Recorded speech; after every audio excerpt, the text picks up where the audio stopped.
안녕하세요. 시동생 시집살이로 스트레스가 이만저만이 아닌 30대 여성입니다. 이제 막말로 이판사판이다 싶으니 까놓고 얘기해 볼게요. 처음 남편과 만나게 된 건 친한 언니를 통해서였어요. 당시 저는 막 사회생활을 시작한 차였고, 남편은 저와는 같은 업계지만 다른 회사를 다니는 직장인이었죠. 분야가 같다 보니 첫 만남에서부터 대화가 잘 통했고, 이후로도 누가 먼저라 할 것 없이 서로 연락을 주고받으며 관계를 발전시켜 나갔습니다. 하지만 처음부터 결혼을 전제로 한 만남은 아니었기에 2, 3년 동안은 딱히 결혼에 대해서 이야기를 나눠본 적은 없었네요. 그렇다고 언젠간 헤어질 건데 생각하며 만났던 것도 아니긴 하지만요. 한편 그런 와중에 아버님이 교통사고를 당하시면서 3개월 동안 병원 신세를 지셨거든요. 그리고 그때 남편이 아무래도 여러 가지로 생각이 많아졌던 모양이에요. 모르긴 몰라도 자기가 장남이기도 하고 그러니 시부모님께 결혼해서 애 낳고 잘 사는 모습을 보여드리고 싶었던 건 아니었나 싶기도 하고요. 아무튼 그때를 기점으로 남편이 적극적으로 결혼 이야기를 꺼내기 시작했고, 한 명이 적극적으로 나오니까 이후로는 일이 착착 진행이 되대요. 하지만 상견례 자리에서 정말 꿈에도 생각 못한 이야기를 듣게 되었습니다. 처음에 남편과의 결혼을 허락받기 위해 시댁에 인사를 드리러 갔을 때도 그런 말씀은 전혀 없으셨는데 갑자기 저희가 결혼을 하더라도 당신들은 한 푼도 보태주실 수 없다고 하셨거든요. 친정부모님도 저도 몹시 당황스러웠죠. 그런데 더 당황스러웠던 건 심지어 남편도 처음 듣는다는 얼굴로 아버님 어머님을 바라보더라는 거예요. 하지만 두 분 다 태연하게 아들 둘 키우느라 버는 족족이 써버려서 모아둔 돈도 없고 능력도 없다며 저희 친정부모님더러 그래도 둘이 좋아 죽고 못 산다니 결혼을 안 시킬 순 없지 않느냐 하시는데 시부모님의 뻔뻔한 태도에 정말 어이가 없었죠. 그래서 제가 친정부모님더러 그냥 집에 가자고 했어요. 남편에게는 시부모님하고 이게 어떻게 된 일인지 얘기를 잘 해보라 했고요. 그렇게 식당에서 나와 친정부모님 두 분 다 무슨 저런 사람들이 있냐시며 저를 위로하셨지만 솔직히 당시 저는 슬프기보단 화가 났습니다. 도대체 저랑 저희 부모님을 어떻게 보고 저런 식으로 말씀을 하시는 건지 어이가 없었죠. 정말 열불이 나서 손발이 부들거리고 가슴이 벌렁거리더라니까요. 그런데 그때 뒤에서 남편이 다급하게 제 이름을 부르며 쫓아왔어요. 그러자 친정부모님이 일단 그래도 얘기는 해보라며 자리를 비켜주셨고 그렇게 저랑 남편이 대화를 나누게 되었습니다. 그리고 남편은 하늘에 맹세코 자기 부모님이 저렇게 나오실 줄 몰랐다면서 자기도 너무 황당하고 매우 실망했다고 이참에 부모님과 단판을 지을 거라나요. 그리고는 정말 염치가 없지만 그래도 자기한테 한 번 기회를 줄 수 없겠냐고 묻는 거예요. 시부모님과는 별개로 자기 한 사람만 봐줄 수는 없겠냐면서 자기가 평생 저한테 잘하고 살겠다고요. 하지만 그땐 솔직히 이성적인 판단이 불가능했어요. 아무리 남편이 좋은 사람이라지만 시부모님하고 막말로 평생 안 보고 살 수 있는 것도 아닌데 떼어놓고 생각을 한다는 게 쉽진 않았죠. 그리고 결혼은 어쨌든 현실이라는 주변의 얘기처럼 도움을 받기는커녕 이러다 도움을 드리며 살아야 하는 건 아닐지 걱정도 되었고요. 아무튼 제가 이렇게 추려쓰곤 있지만 둘이서 3시간 넘게 대화를 주고받았고 결국엔 남편을 한번 믿어보기로 했어요. 그래도 남편이 말하길 자기가 모아둔 돈이 1억 가까이 있다고 했고 자기 나름대로 인생 계획이 있다면서 제 앞에서 읊어대는데 생각이 깊다는 것도 느껴졌고 그리고 연애하는 동안 지켜본 바로는 남편이 자기가 한 번 뱉은 말엔 책임을 질 줄 아는 사람이었거든요. 그래서 결국 제 마음을 따라가기로 한 거죠. 하지만 제 이런 결정을 친정부모님께 알리니 친정부모님은 영 탐탁치 않아 하시는 눈치셨어요.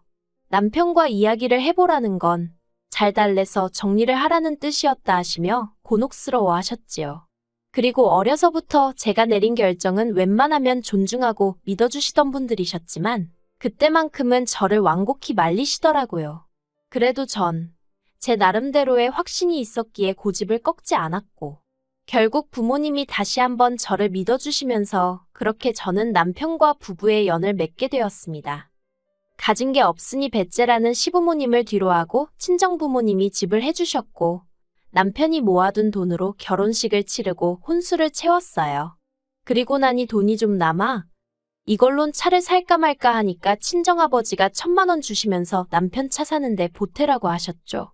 예물 예단을 양쪽에서 다 생략하느라 저도 달리 받은 건 없었지만 남편한테 따로 해준 것도 없었거든요. 그러니 친정아버지께서 그게 내심 마음에 걸리셨던 모양이에요. 아무튼 남편이 저희 친정부모님이 그렇게까지 마음을 써주실 줄 몰랐다며 무척 감사해했어요. 어떻게 표현해야 하나 싶은데 전 제 결혼 생활이 이 정도면 충분히 이상적이라고 생각했고 그래서 이제 저희 결혼 생활에는 소위 꽃길만 있을 줄 알았어요. 그런데 생각지도 못한 곳에 지뢰밭이 있었으니 바로 남편의 하나뿐인 형제, 시동생이 문제였네요. 사실 시동생이 처음부터 눈에 까시긴 했어요. 나이는 남편보다 2살 어리고 저랑은 동갑이었는데 엄연히 따지면 제가 손이잖아요. 그런데 지가 모나 되는 거 마냥 어찌나 나서는지 꼴같잖더라고요.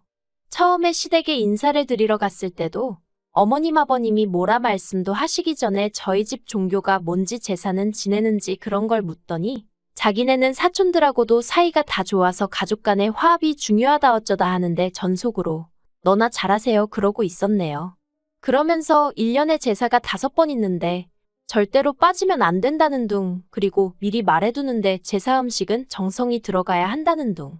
그러니까 남편이 시동생더러 원래 음식은 정성이라지만 너는 뭐 먹을 줄밖에 더 아냐고 무안을 주대요? 하지만 그 소리를 듣고 시동생이 기껏 한다는 말이 우리 집안 여자로서 어떻게 해야 할지 미리 귀뜸을 해주는 거라나 어쩐다나. 어이가 없었죠. 하지만 솔직히 그때는 처음 시댁에 인사를 드리러 간 날이라 긴장을 많이 했기도 해서 시동생의 말 같지 않은 소리에 하나하나 대꾸해줄 여유가 없었죠.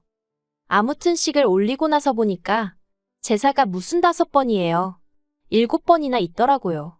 그런데 문제는 이 제사를 지내기 위해서는 여자들끼리 1차로 시댁에 모여서 음식을 하고 느지막이 남자들이 오면 그제서야 다 같이 시골로 이동을 하는 굉장히 비효율적인 방식이었어요. 게다가 거의 이틀에 가까운 시간을 할애해야 했는데 저는 남편과 마찬가지로 회사를 다니고 있었으니 도무지 그럴 만한 시간이 없었죠. 그래서 남편에게 내가 꼭 가야 하냐니까 안 가도 된답니다. 본가에는 자기가 얘기할 테니 걱정하지 말라면서 말이죠. 그래서 명절의 제사에는 참석하지 않았어요. 대신 어머님 계좌로 제사가 있을 때마다 30만 원씩 보내드렸습니다. 충분했을지 어땠을진 모르지만 제 나름대로 죄송한 마음을 담아 보낸 거였죠. 그리고 다행히 어머님도 그에 대해서 별 말씀 없으셨고요. 하지만 황당하게도 시동생이 또 나서더라고요. 그날도 저는 회사에 있었는데 시동생 번호로 전화가 걸려오길래 이걸 받아마라 하다가 그래도 혹시 어머님 아버님한테 무슨 일이라도 생겨서 한 전화일지도 모른다는 생각에 그냥 받았더니만 대뜸 형수 또 안 와? 이러는 겁니다. 어이가 없어서 형수가 아니고 형수님이라고 불러주세요 했더니 지금 그런 것 따지자고 전화한 게 아니래요. 그래놓고는 기껏 한다 소리가 홍씨 집안 맏며느리 자리에 들어와서는 매번 시어머니 혼자 음식을 하게 하냐면서 저더러 시어머니를 무시하는 거냐고 친척들 사이에서 어머님 체면이 뭐가 되겠냐입니다. 그래서 제가 그런 걸로 어머님을 무시하는 분이 계시다면 그분이 이상하신 거 아니냐고 받아쳤어요. 그랬더니 잠깐 말이 없더니 저더러 시댁 어른들 욕하는 거냐고 큰 소리를 내대요. 하지만 저도 시동생을 한두 번 겪는 것도 아니고 들은 채만 채하곤 아무튼 제가 바쁜 게 아니라 남편이 바쁘니까 못 가는 거라고 했어요. 만약에 누가 제사에 오니 안 오니 따지면 남편이 무조건 자기가 바빠서 못 간다고 하라고 했거든요. 근데 제 얘기를 듣더니 시동생이 한다는 소리가 그러면 형수만 와서 음식하고 가 그러는데 어이가 없어서 그렇게 어머님이 안타까우면 기훈 씨가 도와드려요 해버렸습니다. 참고로 원래는 저도 도련님하고 불러줬는데 말끝마다 형수 해대니까 짜증나서 저도 그냥 이름 부른 거예요. 아무튼 이후에도 시동생하곤 여러 차례 부딪혔고 그때마다 저도 받아친다고 받아쳤지만 그렇다고 스트레스를 안 받은 건 아니었죠. 그러다 2달 전이었어요. 어머님하고 통화를 하는데 지나가는 말처럼 얘기하시길 시댁 부엌에 자꾸 누수가 생겨서 이참에 리모델링을 할까 하신다더라고요. 그래서 그냥 그러시냐 하고 말았네요. 솔직히 어머님이 당신 집 리모델링 하신다는데 제가 딱히 할 말이 마땅치 않기도 했고요. 그런데 그 이야기가 있고 며칠 뒤에 아버님 생신이어서 시댁에 내려갔습니다. 말이 나왔으니 말인데 여기에 관해서도 할 말이 있는 게 원래는 시댁에 5시까지 내려가기로 되어 있었거든요. 시댁에는 차를 가진 사람이 없으니 저희가 시댁으로 먼저 가 시부모님과 시동생을 태우고 식당으로 이동할 생각으로요. 그런데 약속 이틀 전 시동생이 문자로 저한테 5시까지 오란다고 딱 5시까지 오지 말고 오전에 내려와서 미역국이라도 좀 끓이는 게 어떻겠냐대요. 어처구니가 없어서 그 문자 그대로 남편한테 보냈어요. 그리고 시동생한테는 아버님 생신인데 직접 끓이지 그러냐고 답장을 했죠.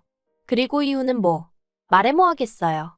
남편도 시동생한테 전화로 욕을 퍼부었던 모양이에요. 니나 똑바로 하지 싸가지 없게 왜 형수한테 이래라 저래라 하느냐고요. 그리고는 한 번만 더 이따위로 굴면 가만 안 둔다고 했다는데 솔직히 남편이 시동생한테 그렇게 얘기를 한 게 처음이 아니었거든요. 그래서 이번에도 그냥 하는 소린 줄 알았네요. 아무튼 원래 계획대로 약속 당일 시댁에 도착하여 식당으로 이동을 했어요. 그리고 저희 아버님이 평소에도 식사하시면서 반주하시는 걸 좋아하시는데 그날은 당신 생일이었으니 더 기분이 좋으셨던 모양입니다. 아들들한테도 계속해서 술을 권하셨거든요. 그런데 저희 남편은 운전을 해야 한다며 술을 입에 대지 않았고 그래서 남편 대신 제가 조금 마셨어요.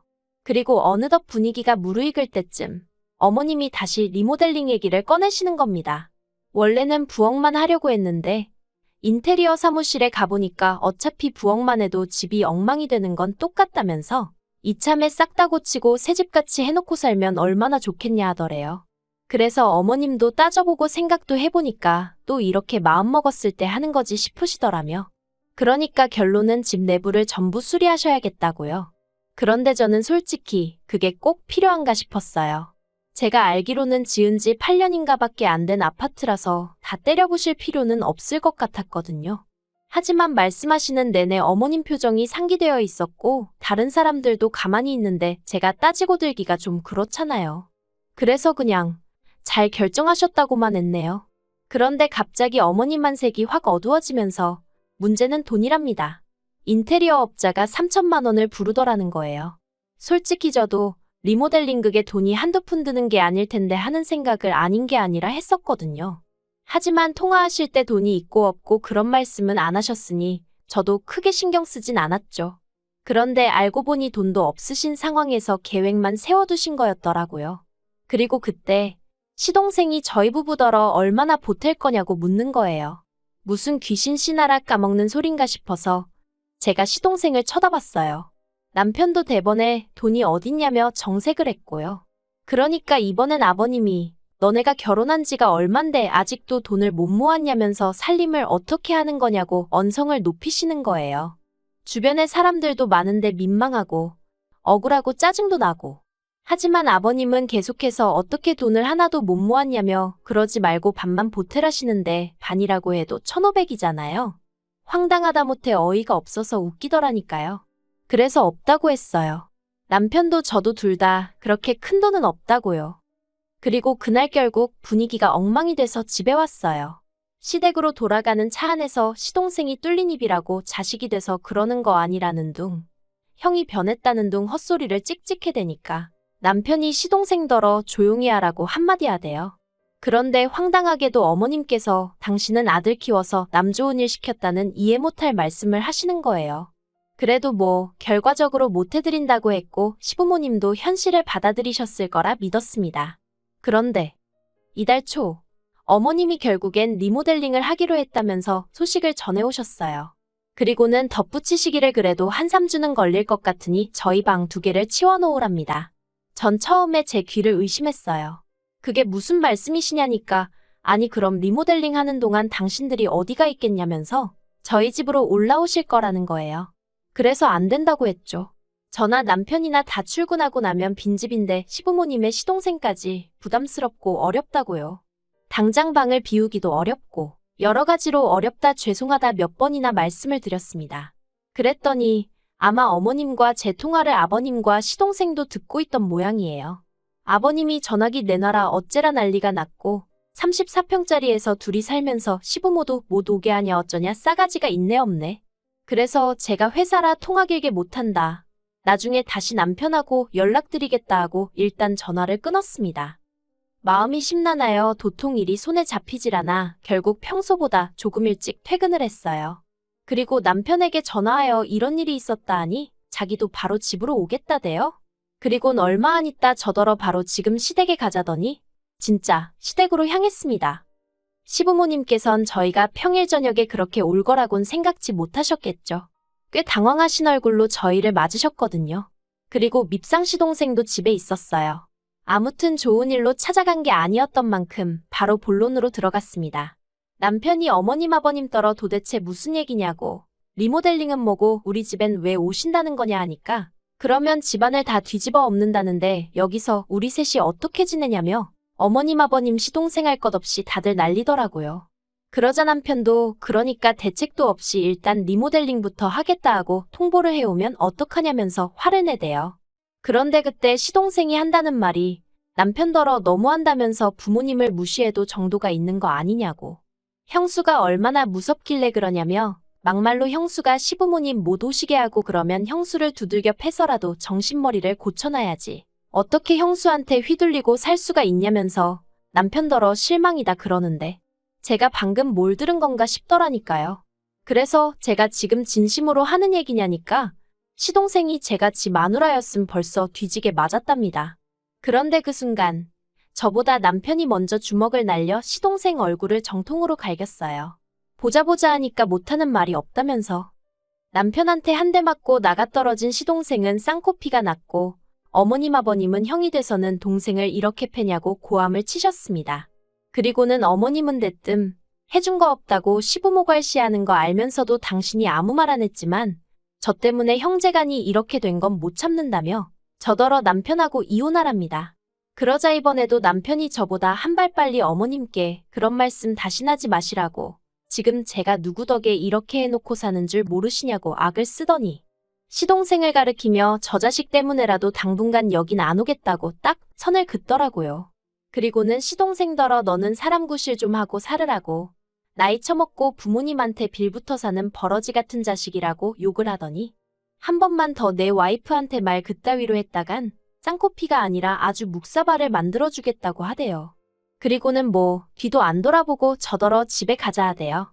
솔직히 올라오는 차 안에서 좀 전에 있었던 일을 곱씹어보니 통쾌하기도 하고 동시에 씁쓸하기도 하고 그냥 제가 마음을 좀 넓게 쓴다 생각하고 올라와 계시라고 할 걸 그랬나 하는 쓸데없는 죄책감도 들고 기분이 좋기만 한 건 아니었네요. 하지만 지금은 그래도 며칠 지나서 그런지 마음이 안정이 됐어요. 매사 제 마음 같을 수도 없는 거고 그러니 시간에 맡겨두렵니다. 이러다 언젠가 좋아질 수도 있고 이렇게 영영 먼 가족처럼 살게 될지도 모르죠. 하지만 전 그냥 저랑 남편만 생각하면서 살아야겠어요. 적어도 남편이 그때 그 약속처럼 계속해서 제 곁에서 저를 든든히 지켜주기만 한다면 적어도 두렵고 겁나는 일은 없을 것 같으니까요.